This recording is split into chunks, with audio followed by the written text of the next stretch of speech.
Amor, falando disso, até pegando o gancho do nosso tema, né? Se o Brasil vai virar uma Argentina, o que que é a Argentina hoje? Tem gente que não está acompanhando. Cara, a Argentina hoje tá bizarra como Explica qual é a país. situação dela e por que que ela, porque a gente está falando de coisas que a gente pode acontecer, que são parecidas com o que aconteceu lá, e agora eles estão vivendo uma situação. Tem gente que não está acompanhando. O que que é isso? Olha, a Argentina ela tá se encaminhando para o seu 10º calote internacional. Não sei se já foi o 10º, vai ser o 11º agora. A Argentina é um país que já trocou de moeda 8 vezes. A gente trocou 10, né? Mais uma vitória do Brasil. Não, A mas Argentina é o país que passou pelo maior lockdown do mundo. E hoje na Argentina, de cada 10 argentinos, 4 estão em situação de pobreza. Então eles pioraram muito, de maneira muito aguda. E um ponto muito interessante é que depois que eles... Porque, por exemplo, a Marília citou 2015. Em 2015 o Brasil teve inflação de 2 dígitos, mais ou menos no patamar que a gente está com inflação agora, né? Na casa dos 10%, 10,6 alguma coisa. E naquele ano, tirando países da África, que também passam por um problema lá, né? Já há muito tempo, mas tirando países da África, você teve 5 países no mundo com inflação de 2 dígitos naquela época. Brasil. Brasil. A Argentina tinha uma inflação de 20%, hoje é de 50%.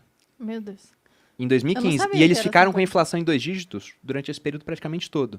Você teve a Venezuela, que tinha uma inflação de 70% na época. Qual é a inflação da Venezuela hoje? A Venezuela, acho que vocês estão sabendo o que está acontecendo lá, né? Dá nem para calcular a inflação da Venezuela, porque como é que você calcula aumento de preços de itens que não existem Que mais, não porque existem. parou de produzir. E os outros dois eram Rússia e Ucrânia, que estavam em guerra. Na verdade, se você for procurar problemas hiperinflacionários no mundo, né? O Milton Friedman tem aquela frase que ele fala que inflação é sempre um problema monetário e hiperinflação um problema político. Os países, quando tem hiperinflação, sempre tiveram guerra. Até a Argentina, quando tiver a ideia brilhante de entrar em guerra com a Inglaterra, por causa das Falkland, né, as Ilhas Malvinas. O Brasil foi o único país que eu consegui encontrar, deve ter outro, né, ausência de evidência não é evidência de ausência, que conseguiu ter hiperinflação sem guerra. Nós somos foda, assim, com inflação. A gente é muito Entendeu? bom, né? Em ser ruim. E esse é o ponto que me assusta. Você falou do Focus, toda segunda-feira, né, toda semana sai um boletim novo, e o Focus já está revisando a expectativa do IPCA para o final do ano e aumentando há 30 semanas consecutivas. E Então pro toda semana PIB, eles falam, estamos um pouquinho errado, né? E vai lá e e do aumenta. PIB para baixo. E do PIB para baixo, pois é. E aí a gente vai ter, já tá, isso é amplamente esperado pelo mercado, uma Selic voltando para aqueles patamares que muita gente achou que não ia voltar. Lembra o pessoal falando, agora mudou o Brasil, agora é juro baixo, né, bolsa vai Brasil é explodir. Suíça. Pois é. E a Selic, ano passado, Quando caiu que a muito. gente pensou isso aí? Quando a Selic começou a baixar, Ah, tá. a bolsa subindo. Não Ano me passado, o Banco Central levou a Selic até 2%. E se a gente for olhar a expectativa do último boletim Focus do ano passado, a expectativa é de que a Selic no final desse ano fecharia em quanto? Chuta. Não faço ideia. Em 3. Que te- E vai fechar em quanto? Em 9, Em sei lá. 9. Foi um erro ter trazido a Selic tão para baixo assim? Olha, Bruno, essa é uma discussão tão polêmica, porque na minha visão... Vou fazer não- outra pergunta, então, menos polêmica. Qual religião está certa, Marília? Já que não podemos entrar em temas polêmicos. Eu acho que não, assim, eu não acho que foi um erro, porque você tem que analisar as Você falou que foi decisões- deflacionário no começo. Entendeu?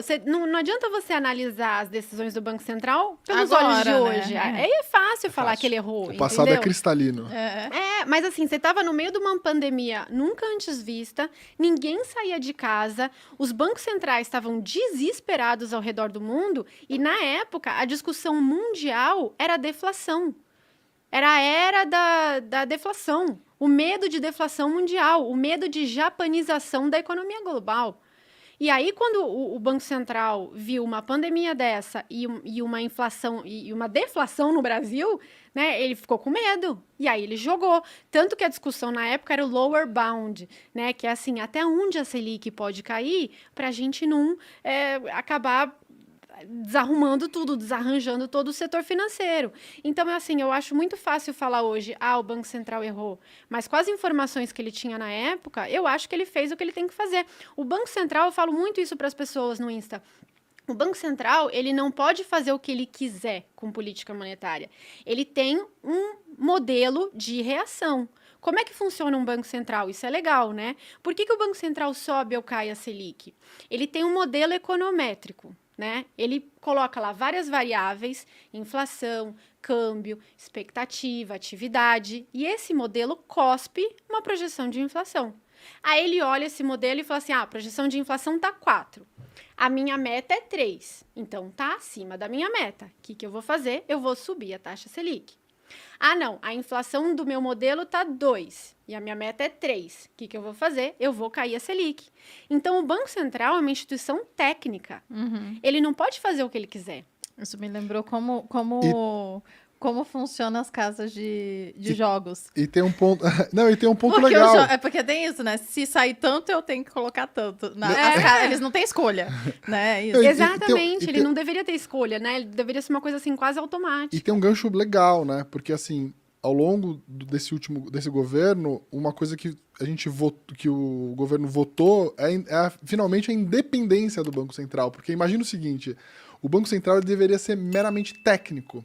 Então você tem lá as metas de inflação e o que o Banco Central não pode correr o risco de caminhar para uma argentinização é se o presidente do Brasil chegar lá e falar assim, olha, é o seguinte... Se não for mais Você técnico, não vai- for político, né? Exatamente. Então, assim, a gente caminhou, né, com a votação. E como é que ficou isso depois? A gente conseguiu votar Sim, no final? sim, o Saiu, Banco né? Central é autônomo. Mas é porque chegou até um momento que entraram lá com um processo para voltar. No STF e depois passou. Mas depois passou, né? Então, assim, isso é um ponto importante do Brasil. Né? Acho que Foi um avanço. Foi um grande avanço.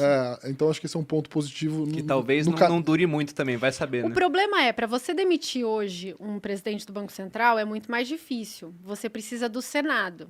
Mas se ele não cumpre a meta de inflação, o Senado tem motivo para demitir ele. Então, assim, é mais difícil, mas é uma decisão política ainda. E num cenário que a gente está, que o Banco Central não está cumprindo a meta de inflação, poderia acontecer. A Marília vai recapitular melhor do que eu. Isso aconteceu no governo Dilma. Então... né? Gestão do Tombini. Exatamente. Do Pombini, que a gente chama. Pombini, né? Então, com medo, né, do que ia acontecer com o Brasil, né, o Banco Central precisaria aumentar a taxa de juros, a Dilma foi lá e deu uma canetada falando assim, olha, você não vai poder aumentar no ritmo que vocês querem, porque isso vai prejudicar o meu governo. E até caiu mais do que o mercado esperava, né? Ele jogou a Selic em 7,25, que era o low histórico da época, e quando claramente o mercado já estava sinalizando que aquilo era muito baixo. Mas não foi o que aconteceu agora. Quando ele jogou para o 2%, tinha muito economista muito relevante de mercado falando que dava para ir, inclusive, além. A gente Então, tinha Tinha gente falando em zero. Exatamente, porque no mundo todo a gente tinha exatamente. taxa de juros negativas, né? Então imagina, taxa de juros negativa. Eu não sei se as pessoas entendem, mas quando a gente fala de Selic, taxa de juros, é básica. Eu, como leiga, entendo assim. Tá ajudando a economia, o pessoal consumir mais, né? Contratar mais, fazer coisas a mais. Então, vai continuar Exatamente. consumindo. Por exemplo, na pandemia que você falou que baixou os juros, baixou a Selic, é para isso, porque ninguém estava consumindo. Então, vamos baixar para poder ajudar o pessoal a consumir. Não só baixou, como ainda deu dinheiro. Sim. Foi. o Já teve esses dois troços aí. O crédito ele impulsiona muito, né? Impulsiona. Assim, tem o crédito do pequeno produtor, tem o crédito do cartão de crédito, que no Brasil é muito, muito alto. Tem o crédito imobiliário, então com crédito mais baixo, o imobiliário no Brasil é muito forte. Então, com você tem um financiamento imobiliário mais baixo, você consegue, né, comprar sua casa, e aí, né, compra tua casa, você aquece a economia em O todos. que muita gente fez ano passado, aproveitando. Muita gente. Exatamente. Crédito imobiliário bombou. E é muito louco essas distorções, porque assim, a gente pela primeira vez viu nesses momentos loucos de taxa de juros subindo e caindo, um crédito imobiliário mais estável do que a gente via antes. Imagina para o banco, né? Um país que tem a taxa de juros que muda tanto e que tem uma imprevisibilidade, como é que o banco se sente confortável de oferecer um crédito de 30 anos? Ele tem que fazer hedge. Não É tem muito, como muito ele complicado. saber, né?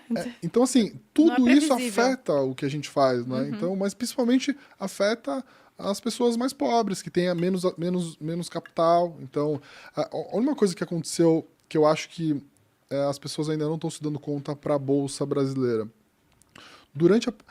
Nas últimas crises, quando a gente tem momentos assim, agudos de crise, o que acontece? As empresas eventualmente vão sofrer, né, com seu caixa, com seu financiamento. As empresas nas últimas crises eram mais alavancadas, ou seja, tinham mais dívida pelo que elas tinham de capital próprio Nessa crise, as empresas entraram, né, as empresas da Bolsa Brasileira entraram menos alavancadas.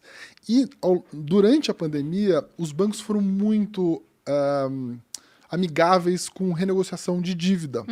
Então, as empresas da Bolsa, diferente das empresas médias e pequenas, que é a maior parte da economia, se você for pensar, as empresas, as maiores, as mais relevantes, conseguiram se refinanciar a taxas muito baixas, uma condição muito melhor. Isso vai trazer um efeito a médio e longo prazo, onde você vai ter mais concentração dos grandes negócios nas campeãs. Então, Porque é como se elas tivessem uma vantagem, elas têm né? uma vantagem. Não, Então elas, muita vantagem. então elas Ser grande no acabam- Brasil é vantagem pra caramba. Então elas acabam ganhando o mercado, porque elas Exatamente. conseguem baixar preço de consumo, sei lá o que elas produzem, dependendo. E aí quebra as empresas Exatamente. pequenas. Então, Então, no final, só sobra os Exa- grandões. Exatamente. Então, assim, as empresas da Bolsa são as maiores. Só vão para a Bolsa de Valores as empresas que têm tamanho para ser uma empresa E assim de elas Bolsa. ficam ainda maiores. Então, assim, imagina quando você tem uma crise, a empresa grande se refinancia e ganha ainda mais relevância em relação às pequenas. Assim, ela pode sofrer mais 1 ou 2 anos, mas quando isso voltar, ela eventualmente quebrou ali as médias e pequenas, né? Isso é ruim, esses choques todos são ruins, né? Para o grande, para o rico, pode ser bom até. Agora, para os pequenos e médios, eu acho que a gente tem um cenário bem ruim, então é preocupante.